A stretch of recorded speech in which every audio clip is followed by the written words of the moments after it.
नमस्कार, मैं हूं साक्षी। स्वागत है आपका यूबीई न्यूज में। इथियोपिया का हेलीगुबी ज्वालामुखी जो करीब 12,000 साल से शांत था, रविवार को अचानक से फट गया। इस अप्रत्याशित विस्फोट ने दुनिया भर के वैज्ञानिकों को चौंका दिया। ज्वालामुखी से उठने वाली राख और सल्फर डाइऑक्साइड का गुबार लगभग 15 किलोमीटर की ऊंचाई तक पहुंच गया और तेज हवाओं के साथ ही साथ लाल सागर पार करके यमन और ओमान तक भी फैल गया। इसके असर की लहरें सोमवार देर रात भारत तक भी आ गई। रात करीब 11 बजे यह राख का बादल इथियोपिया से करीब 4,300 किलोमीटर दूर दिल्ली के आसमान पर भी छा गया।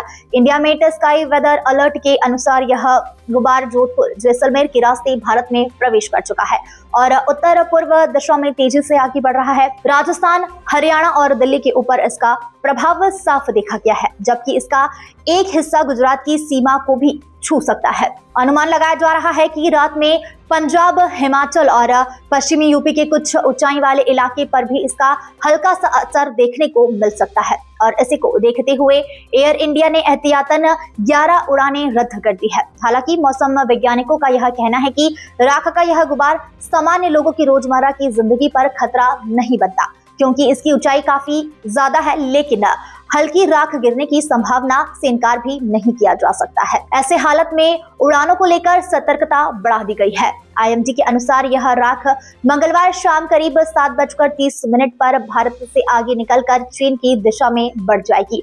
यह विस्फोट इथियोपिया के अफार इलाके में हुआ, जहां पर यह ज्वालामुखी हजारों साल से निष्क्रिय पड़ा हुआ था। घटना में अब तक किसी की मौत की जानकारी नहीं है, लेकिन यमन और ओमान ने अपने नागरिकों को अलर्ट कर दिया है, खासकर उन लोगों को जो सांस की बीमारियों से जूझ रहे हैं। राख के बादल ने हवाई उड़ानों पर भी सबसे ज्यादा असर डाला है। राख के छोटे कण विमान के इंजन को नुकसान पहुंचा सकते हैं, इसलिए दिल्ली, जयपुर और आसपास के हवाई रूट पर विशेष नजर रखी जा रही है। इंटरनेशनल एविएशन प्रोटोकॉल के तहत एयरलाइंस को सतर्क रहने के निर्देश दिए गए हैं। भारत के डीजीसीए ने इस स्थिति को देखते हुए एयरलाइंस और एयरपोर्ट के लिए खास गाइडलाइंस जारी की है।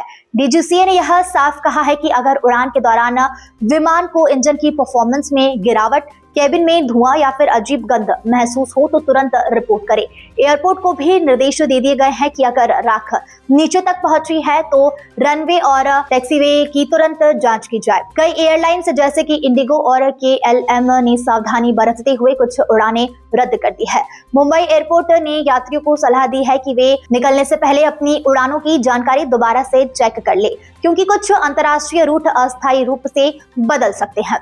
वैज्ञानिकों का यह कहना है कि यह विस्फोट इस क्षेत्र के इतिहास की सबसे असाधारण प्राकृतिक घटनाओं में से एक है। बड़ी मात्रा में सल्फर डाइऑक्साइड निकलने से पर्यावरण और स्वास्थ्य को लेकर चिंताएं बढ़ गई है। विशेषज्ञों का कहना है कि यह घटना वैज्ञानिकों को एक दुर्लभ मौका देती है कि वे एक ऐसे ज्वालामुखी का अध्ययन कर सके जो हजारों साल की नींद के बाद अचानक से सक्रिय हुआ है।